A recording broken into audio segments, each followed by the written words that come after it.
Travail 136 de Madame Valette qui a la responsabilité d'élaborer tout ça.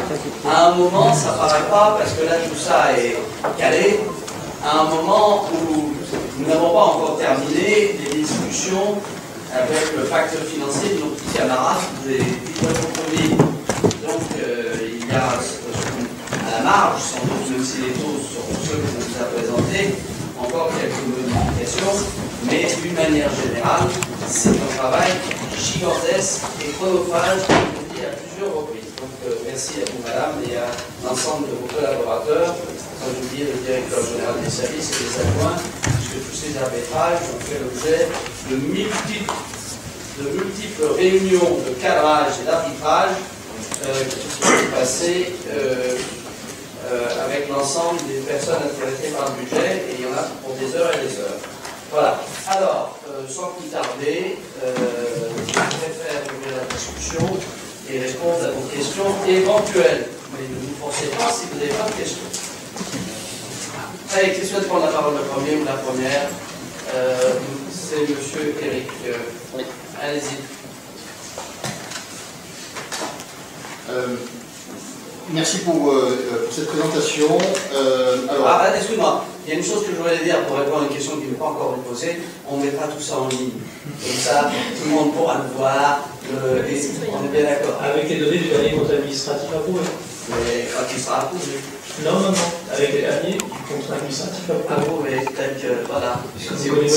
Et je pourrais aussi, et puis j'espère que vous endormirez devant votre ordinateur pour saisir l'ensemble des chiffres. Merci. Voilà. Allez-y. Oui. Alors, nos remarques sur cette proposition de budget qui va être soumise au vote.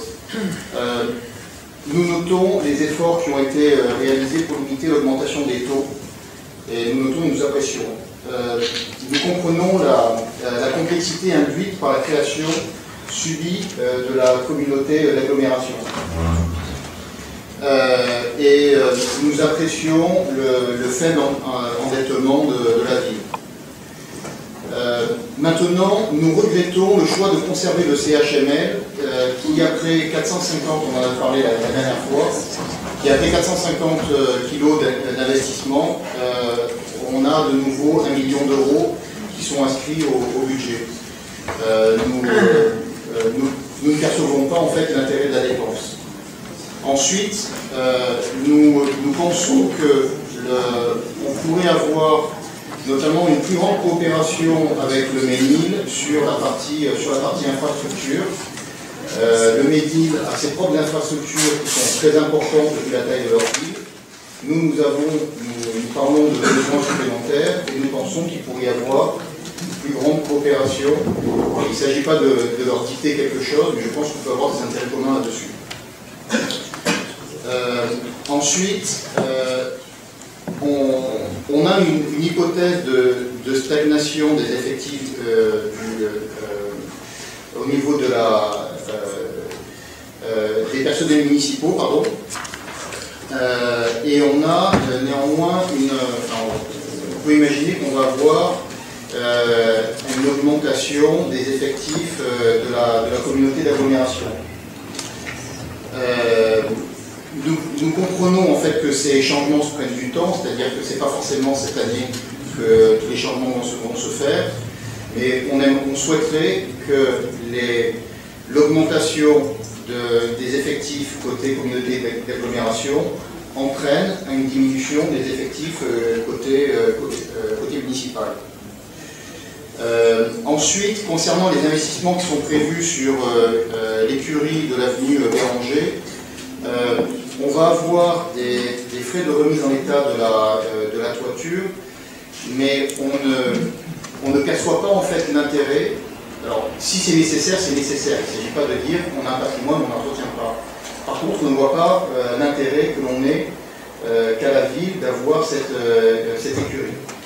Alors peut-être qu'il y en a un, mais en tout cas on ne le voit pas. Ensuite, il y a,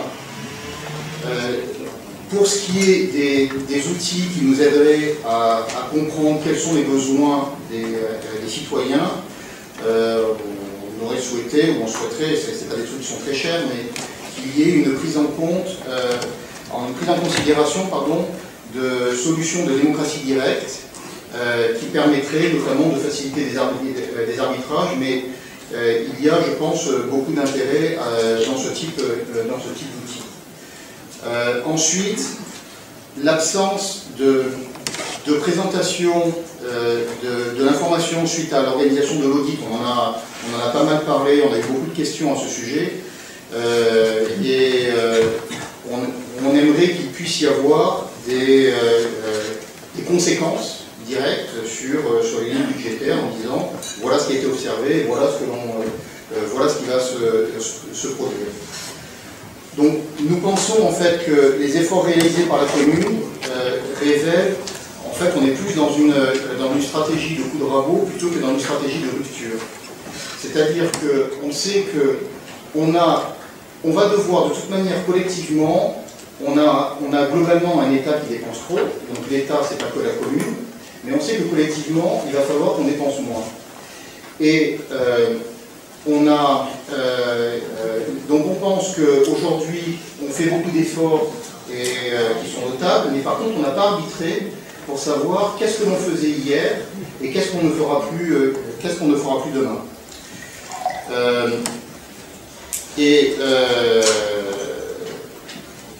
Voilà, donc en fait, malgré oui, pardon. Donc, malgré en fait ces regrets, le choix que l'on va faire, ça va être de soutenir et de supporter le vote de ce budget, même si avec les remarques que l'on a faites, on aurait pu s'abstenir, parce que nous pensons que c'est dans l'intérêt de ce que l'on pense de noter que les efforts fondamentaux qui nous sont demandés par les citoyens sont pris en compte, à savoir déjà, on n'augmente pas les impôts, et donc c'est quelque chose que nous soutenons. Et nous pensons également qu'on aura, même si jusqu'à présent ça n'a pas forcément été couronné de beaucoup de succès, mais on pense qu'on aura plus d'importance au sein du Conseil pour défendre nos positions et les positions des personnes qui ont pu nous élire, si on vote et si on montre que lorsqu'il y a des bonnes choses qui sont réalisées, nous participons, plutôt que de nous opposer. On préfère en fait voir une bouteille à moitié pleine plutôt qu'une bouteille à moitié vide. Merci. Qui souhaite encore s'exprimer? S'il vous plaît. Monsieur Bourlon, vous l'avez vu? Non. Nous avons des explications de vote, mais je ne voudrais pas interrompre le débat qui pourrait concerner l'ensemble des conseillers municipaux. Mais si vous voulez prendre la parole, prenez-la. Nous avons fortement débattu. D'ailleurs, monsieur Lauvernet, je peux un certain nombre de questions dans son propos. Non, mais allez-y, je vais répondre globalement. Vous ne voulez pas parler? J'interviendrai pour expliquer le vote. Donc, une fois qu'on aura voté. J'interviendrai pour expliquer le vote lorsque le débat aura été terminé. D'accord, très bien. Mais ce n'est pas un problème, vous savez, moi je suis un dictateur qui ouvre le débat. Aucun problème. Qui souhaite encore s'exprimer dans le débat?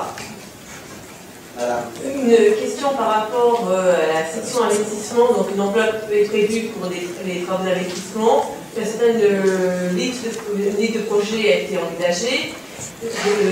Mais sachant que par exemple tout ne va pas être possible. Donc comment ça va être arbitré? Quelles sont les études qui vont être menées? Parce que, sachant par exemple qu'il y a un conservatoire, gymnase, sachant qu'un gymnase c'est plusieurs millions d'euros, le reste ne sera pas possible. Ou si notre équipement est choisi, comment va être effectué l'arbitrage? Selon quelle étude préalable? Très bien. Étude préalable, investissement, j'ai bien compris. Bon, c'est bon. Pas d'autres prises de parole à ce stade?